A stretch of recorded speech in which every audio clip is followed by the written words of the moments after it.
kau samakan Roh Kudus dengan gondoruo menghamili kau? Gak sama itu. Itu ketawa pun. Roh Kudus kan masuk ke dalam rahimnya Bunda Maria, betul? Ya.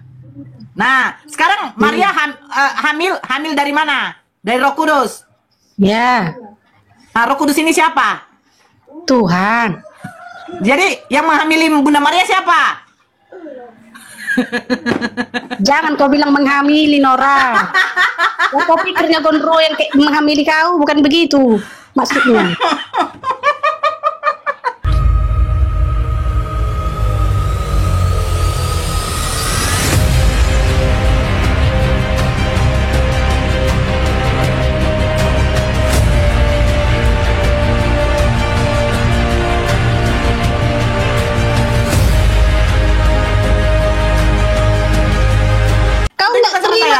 Diterangkan memang di dalam Alkitab begitu. Memang dilarang di dalam? Dalam Alkitab kan tertulis seperti itu. Tidak boleh dipisahkan. Apa dikatakan? Ya. Memang Tuhan tidak pernah menginginkan manusia itu bercerai. Udah. Terus kenapa banyak yang bercerai? Di ajarannya si Musa lah terjadi perceraian kan gitu. Karena karena itu tadi. Siapa yang mengajarkan tidak boleh bercerai? Siapa yang mengajarkan? Siapa yang mengajarkan? Yesus. Bukan Yesus yang mengajarkan perceraian. Siapa yang mengajarkan tidak boleh bercerai? Tapi karena siapa yang mengajarkan tidak boleh bercerai? Apa yang saya tanya itu aja dijawab. Karena ini kan manusia itu. Siapa yang mengajarkan tidak boleh bercerai? Maka siapa yang mengajarkan tidak boleh bercerai? Musa. Bahwasanya orang siapa bercerai. yang mengajarkan di dalam perjanjian baru tidak boleh bercerai? Paham gak sih pertanyaan saya, Tambah? Ya? Yang mengajarkan tidak boleh bercerai itu siapa? Loh, Tuhan tidak pernah mengajarkan kita untuk bercerai. Tuhan siapa yang mengajarkan tidak boleh bercerai? Tuhan Yesus. Tuhan siapa? Bolak-balik Tuhan siapa? Bagaimana Yesus mau mengajarkan tidak boleh bercerai sementara dia tidak nikah? Loh, Yesus kau tuh tidak kawin. Bagaimana dia mau mengajarkan tentang perceraian? Ya dia tidak mau kawin loh, dia tidak alami. Dia menjaga kekudusannya. Yesus dulu tuh menikah, baru dia tahu bercerai. Gitu loh. Gimana kau ini? Begitu dia menjaga kekudusannya. Tambah. Bagaimana mungkin saya mengatakan kepada ibu-ibu yang mau melahirkan, Bu, kalau mau melahirkan normal itu sakit, Bu. Punggung kita panas, Bu. Diputar-putar. Perut kita itu kram, Bu. Bagaimana saya mau mengatakan seperti itu? Sementara saya sendiri aja belum pernah melahirkan. Bagaimana mungkin Yesus mengajarkan jangan bercerai, sementara dia belum menikah? Jangan tipu-tipu di sini kayak si Derni. Derni itu tipu-tipu itu. Matius 19 itu bab perceraian. Tapi bagi kami dia itu Tuhan. Sudah. Dia menjaga kekudusan. Karena otak kalian sengklek. Sekarang karena dia bukanlah manusia biasa. Dia manusia yang luar biasa. Yohanes 17 ayat 3.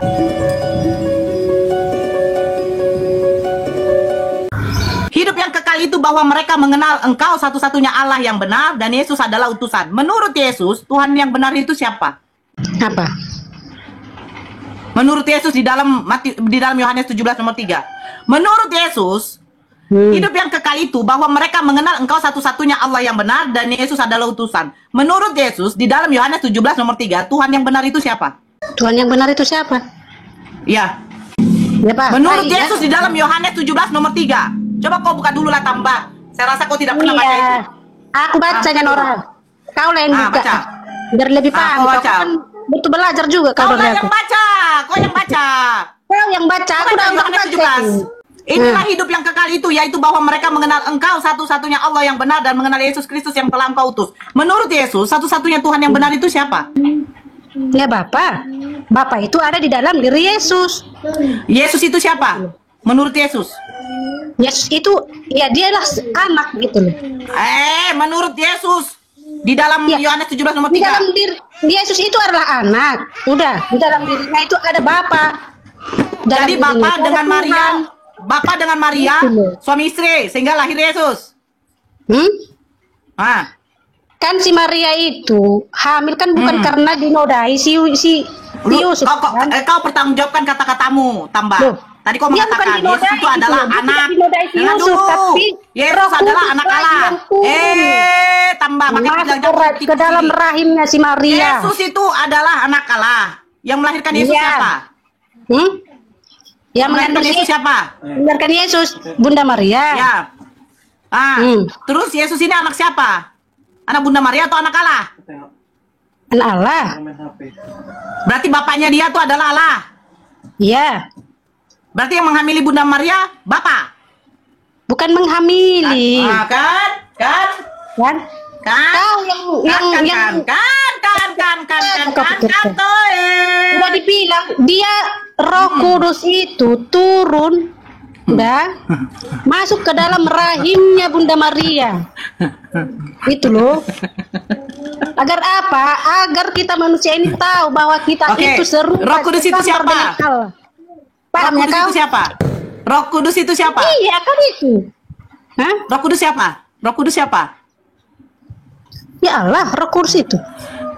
Berarti Tuhan itu sendiri. berarti Roh Allah. Kudus itu. Allah yang menghamili Maria. Bukan kalau menghamili, kau pahamnya Nora? Kalau menghamili itu berhubungan seks. Itu menghamili. Dia bukan menghamili, bukan kayak gondruwo menghamili kau, bukan gitu maksudnya. Sekarang Ya bukan gitu Nora. Loh, Maria mengandung Roh Kudus kan? Jangan kau samakan Roh Kudus dengan gondruwo menghamili kau, nggak sama itu. Itu ketawa pun. Roh Kudus kan masuk ke dalam rahimnya Bunda Maria, betul? Ya. Nah, sekarang Maria hamil dari mana? Dari Roh Kudus. Ya. Nah, Roh Kudus ini siapa? Tuhan. Jadi yang menghamili Bunda Maria siapa? Jangan kau bilang menghamili Nora. Kau pikirnya gondro yang kayak menghamili kau, bukan begitu maksudnya. Monitor dulu yang lain, weh. Menurut itu, menurut itu Bapak itu bisa nggak buat sperma? Bisa nggak dia menciptakan Dia kan sperma? tidak melalui Lalu sperma. sperma itu dimasukkan ke dalam rahim Maria. Iya, kira-kira menurut itu Tuhan dia itu pencipta bukan alam pencipta semesta dari ini sperma, mampu bukan kayak atau kau yang tidakkah membuat dia anakmu, bukan begitu. membuat sperma, membuat status atau menciptakan status sperma, lalu sperma itu dimasukkan ke dalam rahim Maria, bisa nggak? Kalau si Yusuf yang berhubungan Mampu nggak mungkin kira-kira? melalui sperma. Tapi ini kan bukan melalui sperma. Dan dibilang Iya, Roh Kudus. Tuhan kan sudah menciptakan alam semesta. Anda kan sudah bangsa Tuhan. Anda berdiri di atas bumi, ya. Anda mampu melihat seluruh alam semesta ini adalah ciptaan Tuhan yang sangat luar biasa. Nah, pertanyaan saya, sanggup nggak Bapak ini, Elohim ini, Tuhan ini menciptakan, menjadikan setetes sperma lalu dimasukkan ke dalam rahim Maria? Sanggup nggak kira-kira? Tersinggung pula, ya kan? Padahal ini menceritakan tentang firman. Nggak apa-apa. Maksud daripada. Coba Anda buka Lukas 1:31. Dengarkanlah aku dulu, nggak perlu aku buka-buka. Kau dengarkan saja. Kalau hatiku lagi berbicara, kau dengarkan saja lah. Nah, begini maksud daripada itu ya. Mengapa katanya? Kau bilang kan sperma. Sebenarnya bila kata sperma, ya, kalau manusia itu terlahir hanya menurut karena sperma, kenapa ada orang yang tidak bisa hamil? Itulah dulu kau cerna dulu ya.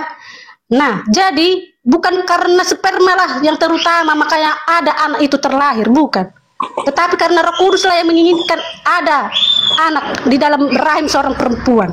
Itu biar jangan kau salah paham, jangan hanya kau memikirkan sperma menjadikan manusia.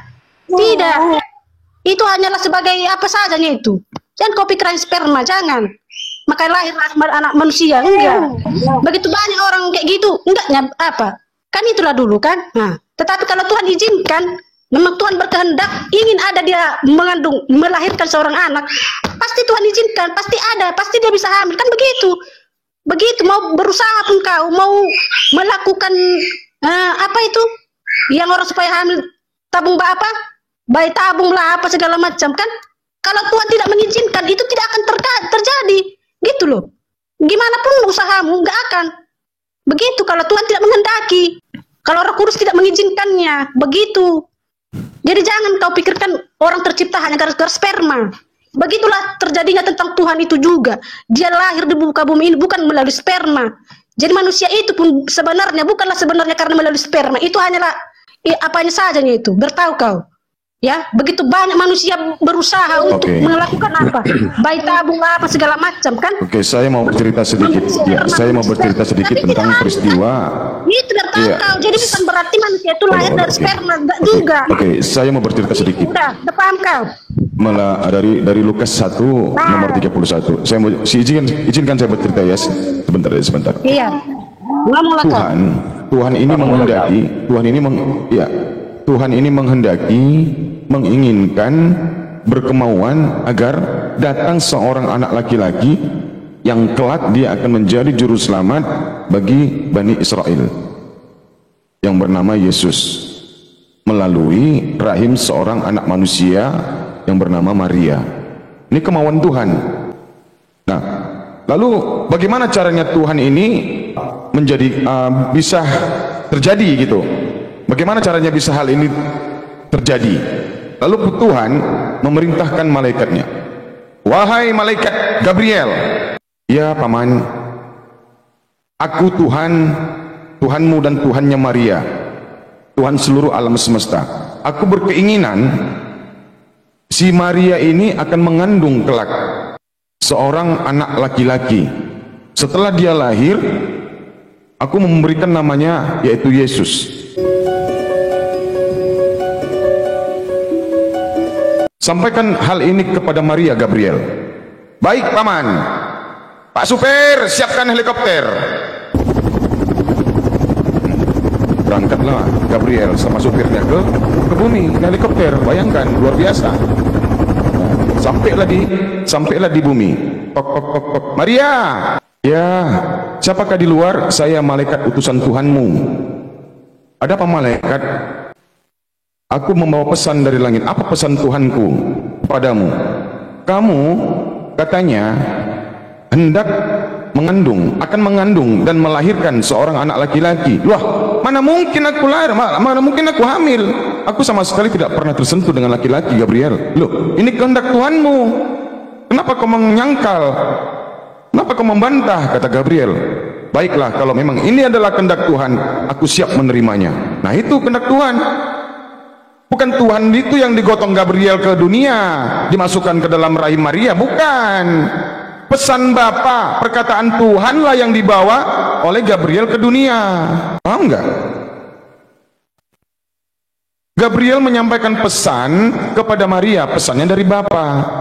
Dan disampaikan kepada Maria bahwasanya Bapa ini berkeinginan bahwasanya Maria akan mengandung dan melahirkan seorang anak laki-laki.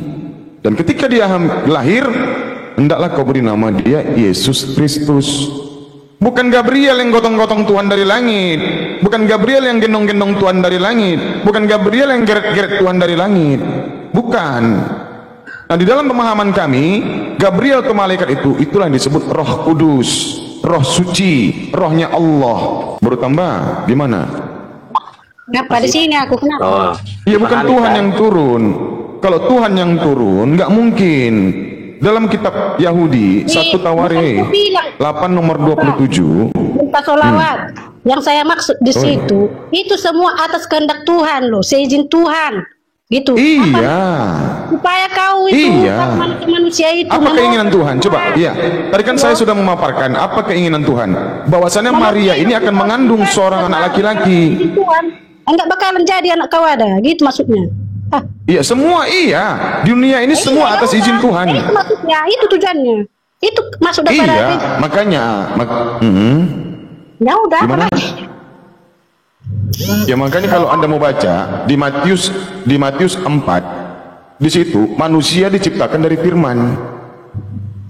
Ya udah, manusia diciptakan dari firman. Makanya jika kau tidak meminta, saya juga dari firman, ada tertulis manusia hidup bukan dari roti saja, itu maksudnya, tetapi dari setiap firman yang keluar dari mulut Allah.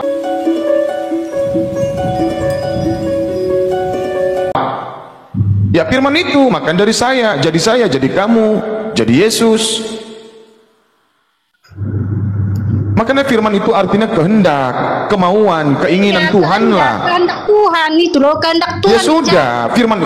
Ya makanya Yesus itu juga firman.